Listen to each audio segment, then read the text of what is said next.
第4章建立新班子。放學後有約20個黑少年，其中5人是他的同班同學，被他用粉筆掟爆眼鏡的蛇仔明是其中一位。他們身上藏着刀，衝住張飛而來。張飛完全無懼走向前。Linda 遠遠看見緊張起來，正想報警，當時還有一架輕型貨車停下。今次張飛逃得掉嗎？不，而且他也不打算逃。同班的同學鳩太和桑榮怒喝，所有人猛都指住張飛，打佢老母屌械。張飛一聲冷笑，從校服褸拿出2支輕機槍，向眾人掃射，他們紛紛倒下和走避。氣槍是非法改裝過的，擁有4焦耳火力，可以打爆玻璃，把黑青打得落花流水。有很多人縮在車後一角，子彈狂掃，也快去了大半。有人說夠薑放低槍出嚟打，張說可以。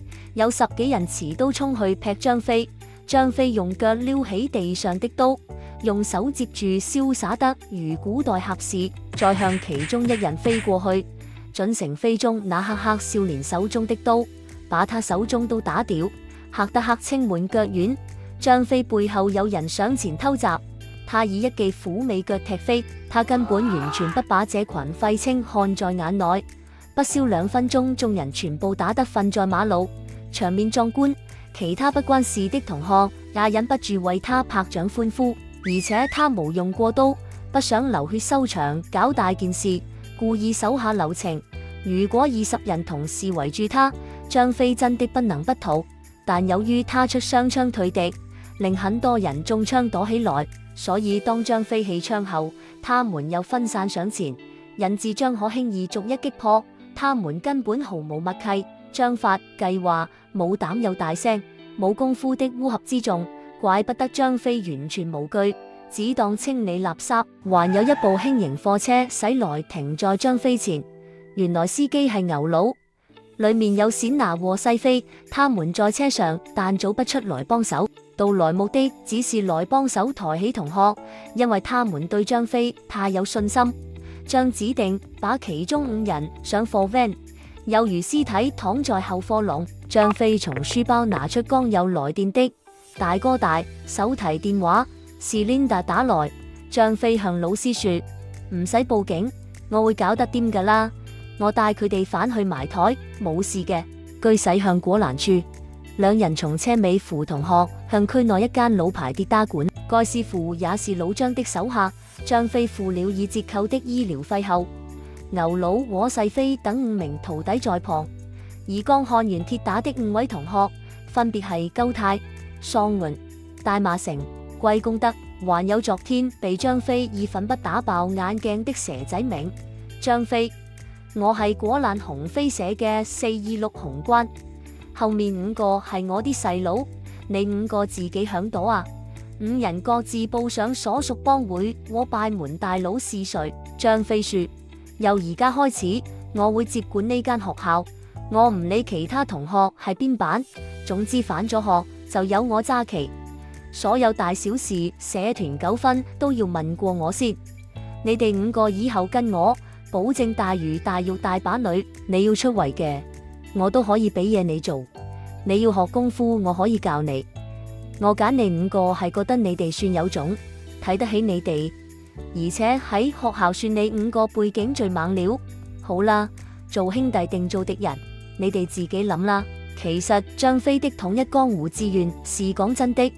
首先，他小試牛刀統一班房，在學校插旗，繼而到小社區，到紅飛社團、九龍區、全香港，第一步不容有失。而這5人就是全校最壞、最有勢力的5名學生，張飛一早已起了他們底。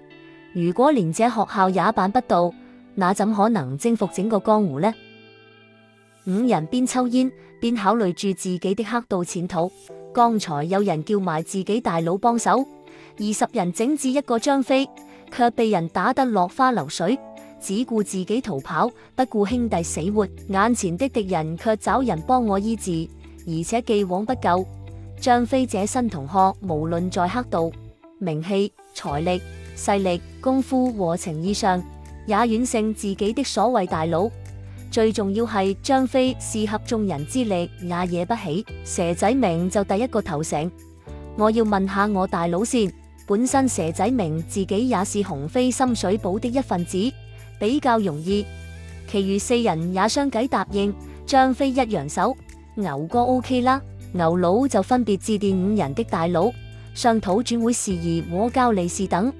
牛佬安排其後再補辦入會儀式，張飛先叫5人回家洗澡換校服，再到油麻地大排檔，他請食晚飯期間，龍婆來找張飛說：孫仔4眼坤上次跟細飛練完一堂泰拳後，就鬱鬱寡歡沉默起來。龍婆怕他又有輕生念頭，再求張飛幫他。我只有一個孫，飛仔你可唔可以幫我睇住佢啊？張龍婆啊，我係黑社會嚟噶，我怕會教壞你個孫。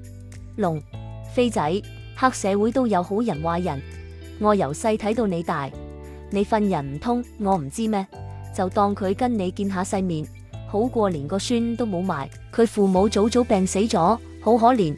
張飛看住龍婆那滄桑的臉，只好點頭應承，再一眼嚟向細飛，有着怪責他之意，肯定你們在擂台上欺負新來的坤哥所致。張飛帶同軟硬擦膠去到龍婆的生果檔，只見坤哥垂頭喪氣坐住看檔，吃着白粥，眼神散渙，沒有焦點，似給人點了穴，如石像滿兩樣，情況嚴重。張飛輕輕的搭住坤哥膊頭，我唔想睇到我朋友食啲咁嘅嘢，跟我走。一句又關懷又豪氣的說話。坤哥眼神充滿感激，眼帶淚光，心想：我有資格做你的朋友嗎？我真的可以追隨你嗎？你的能力令我自卑，但你並沒有放棄我。坤哥於是跟住張飛前往大排檔吃飯，問坤哥尋死的始末。原來坤哥鍾情一位鄰家女孩，但他一向只能做觀音兵。一次女神暗示想和坤哥去日本旅行，令他如上了天堂，以為期待的初戀來臨。女孩說沒錢，希望坤哥負擔費用。失學失業的他只是打散工為生，於是向貴利借錢10萬，為女孩帶來豪華之旅。女孩拿了坤哥大部分的錢去訂機票酒店，我兌換了大量日元。誰不知去到機場，竟然有另一高大威猛男伴在場，他叫柴狗。女神雙眼一直望着他，兩人態度親熱，3人同行令坤哥崩潰，但懦弱的坤哥只好跟隨。頭一天只是幫他們拍照和搬行李等，晚上最要命是2個狗男女還在坤哥面前床戰，視他如透明，他只能捲進被窩痛哭了7天。回來後給周圍的人起了花名叫奴隸坤，而且貴利佬上門追債，被屈欠單已去到要還20萬，可憐坤哥於是自尋短見。張飛問柴狗係咪九龍城聯發社豺狼個仔？